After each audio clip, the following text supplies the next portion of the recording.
சரி, இங்க மருதுபாண்டியர்கள் எங்கன்னா நரிக்குடி தர்கா கட்டி கொடுத்துருக்காங்க. இந்த ஆய்வு பண்ணி பார்க்கும்போது சரி ஓகே, இந்த கட்டிட தன்மை ஆய்வு பண்றதுக்காக எங்க போறோம், கீழக்கரைக்கு போறோம். கீழக்கரையில் பார்த்தா கிட்ட அச்சு அசலா பார்க்கறதுக்கு ஒரு இந்து கோயில் மாதிரியே தான் பார்க்கறதுக்கு இருக்கு. ஆனா உருவ வழிபாடு கிடையாது, உருவம் கிடையாது, முழுக்க பூக்கள், அந்த வாழைப்பூ இருக்கு இல்லையா, அந்த மாதிரியான ஒரு டிசைனோட இருக்குது. ஆனா உள்ள அங்கங்க பிறை இருக்கு. என்னடான்னு போய் அங்கே ஆய்வு பண்ணி பார்த்தா இதை வந்து முதல்ல சாந்தலையை தான் உறுதிப்படுத்துறோம். அவர் என்ன சொல்றாருனாக்க, அன்றைய காலகட்டத்தில் இருந்தவர்கள் கிட்டத்தட்ட 7ஆம் 8ஆம் நூற்றாண்டுக்கு பிறகுதான், 8ஆம் நூற்றாண்டுக்கு பிறகுதான் இஸ்லாம் உள்ள வருது.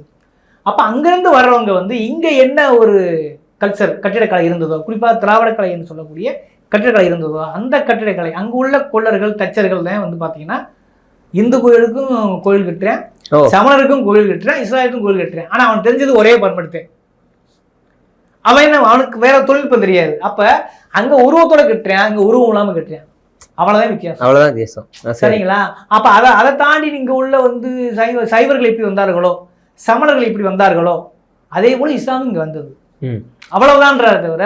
ஆனா கட்டிடக்கலை எல்லாமே ஒண்ணுதாங்கிறாரு. சரி, உண்மை நிறுவி இருக்கா? கிழக்கரை பார்த்தா அது அங்கேயே அப்படித்தான் இருக்குது, காயல்பட்டினம் போய் பார்த்தா அங்கேயும் அப்படித்தான் இருக்கு. சரி, தமிழ்நாடுகளும் எப்படி இருக்குதா? இது இன்னும் கொஞ்சம் எக்ஸ்ட்ரீமா போய் மற்ற மாநிலம் எப்படி இருக்குன்னு போய் பார்த்தா அங்க அதை விட அதிர்ச்சி. கேரளாவுக்கு போறோம், இதுதான் தர்கான்னு. தர்காவா? ஒத்து பார்த்தா ஐயப்பன் கோயில் மாதிரி இருக்குது. ஐயப்பன் கோயில் போய் தர்காங்கிறாங்க. பார்த்தா உள்ள ஐயப்பன் கோயில் தான் உள்ள செட்டப் தான், அதே ஓடு, அதே கோபுர சைஸு எல்லாமே. ஆனா உள்ள போய் பார்த்தா தர்கா தொழுகு பண்ணிட்டு இருக்காங்க. ஓ சரி, அங்க ஒரு இடத்துல இருக்குன்னு பார்த்தா அங்க வந்து சேரமான் தேவி போறோம், அப்புறம் கோழிக்காடு போறோம். எல்லா இடங்களையும் பார்த்தா நாங்க கிட்ட ஒரு 10-15 தர்காக்களை மசூதியில் ஆய்வு பண்றோம், எல்லாமே ஐயப்பன் கோயில் மாதிரி இருக்குது.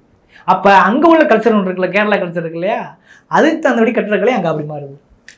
ஓ சரி. ஆக இவர் சொல்வது அப்பட்டமான பொய்ங்கிறத நான் சொல்லல, சாந்தலிங்க ஐயா வாயாலே நிறுவியிருக்காரு. ஓகே.